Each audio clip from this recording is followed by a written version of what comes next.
Hi, this is the Black Mormon Reader, and I will be reading verses from the 43rd chapter of Alma. When the Lamanites saw the Nephites coming upon them from the rear, they turned and began to contend with the army of Lehi, and the work of death commenced on both sides.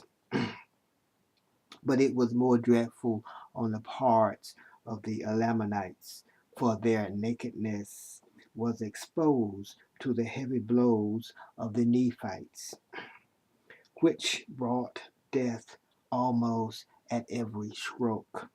While on the other hand, there was now and then a man fell among the Nephites. And the Nephites did carry on the work of death among the Lamanites. And it came to pass that the Lamanites became frightened because of the great destruction among them. They began to flee towards the river Sidon.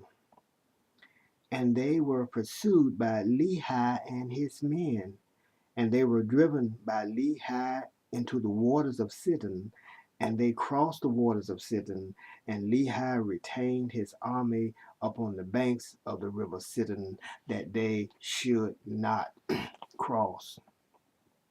And it came to pass that Moroni and his army met the Lamanites in the valley on the other side of the river Sidon, and began to fall upon them and to stay them.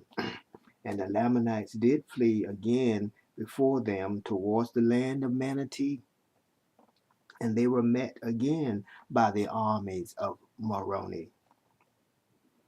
Never had the Lamanites been known to fight with such exceedingly great strength and courage, no, not even from the beginning. And they were inspired by the Zolamites and the Amalekites, who were their chief captains and leaders, and by Zarahemnah, who was their chief captain.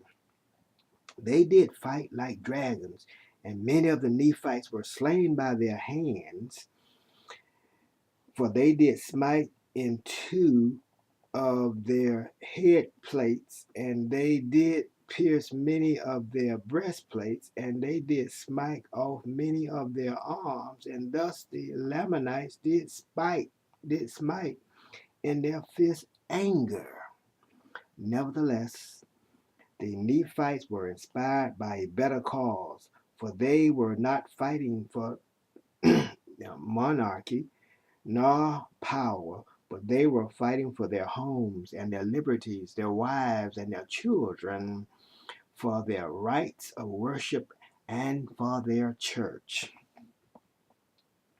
And they were doing that which they felt was the duty which they owed to their God. And they said, for the Lord had said unto them, and also unto their fathers, that inasmuch as ye are not guilty of the first offense, neither the second shall you suffer yourself to be slain by the hands of your enemies, as long as you didn't draw first blood. That's the idea. And again, the Lord has said, ye shall defend your families even unto bloodshed. Therefore, for this cause were the Nephites contending with the Lamanites to defend themselves and their families and their lands, their countries, and their right and their religion. And it came to pass that when the men of Moroni saw the fierceness and the anger of the Lamanites, they were about to shrink and flee from them. And Moroni, perceiving their intent, sent forth and inspired their hearts with these thoughts: the thoughts of their lands, their liberty, yea, their freedom from bondage.